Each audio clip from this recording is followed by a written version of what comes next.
morning and welcome to Campus Monarchs. I'm Mark Ronski, the Director of Counseling Services at The Well. We're excited about this upcoming circuit session this Wednesday where we'll talk about how to adjust to the campus community. So please join Maddie, Sarah, and I as we discuss successful ways to adjust to campus life. We're building a sense of belonging, creating a growth mindset, and learning effective ways to manage stress. So we're looking forward to see you this Wednesday at 11 a.m. in the Alumni Dining Room. Things you can't unsee. In 2014, the FIFA World Cup had as its logo a trophy with an abstract soccer ball sitting on top of the trophy. The colors represented that of the home country's flag. It seemed like a pretty straightforward logo, until someone tweeted, "Can't unsee. The FIFA World Cup logo looks like a face palm." From that moment on, it was difficult to look at that particular logo without seeing it as a facepalm. Things you can't unsee. This week in our midweek chapel service on Wednesday at 11 a.m. in Matthew's Chapel, we'll look together at a story from the Gospel of Matthew, and we will consider what it was about a Canaanite woman and her faith that the crowds and Jesus could not unsee, and how that led to healing. I hope that you'll join us 11 a.m. Wednesday in Matthew's Chapel as part of our circuit hour as we worship together. Have a great week.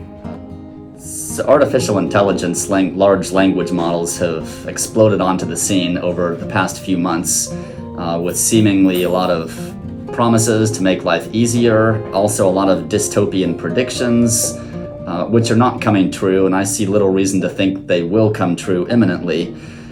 But the idea that technology is going to upend life is nothing new. If you go back 200 years to the start of the Industrial Revolution, one of my favorite topics as an economist, the world was changing fast. We had Luddites wrecking machinery, hoping to preserve this traditional way of life. And all that really happened was over time, life got a whole lot easier. And what happened along with that, though? Muscles atrophied. All of a sudden, you didn't have to work with your hands most of the time to make ends meet. You could throw your clothes in a washing machine rather than scrubbing at the washing basin. We had machines in factories doing things. And this is when lifestyle diseases became an issue. When you hear about what people died of before the Industrial Revolution, it would have been accidents, overwork, tuberculosis, infectious disease. And we've gotten rid of that, or it's sharply been reduced, but we have lifestyle diseases, diabetes, hypertension, high blood pressure, cancer, things that are not completely preventable, but largely preventable with what we do.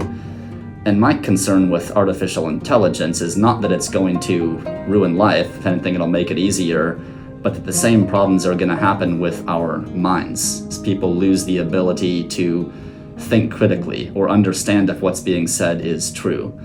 Example I use, if a doctor decides to use ChatGPT to diagnose what's happening, does the doctor even know medicine? Should that doctor be teaching in a medical school? And this is far from the only example I'll bring up, but across all the knowledge work professions, this could cause what I worry a decrease in our ability to advance and thrive.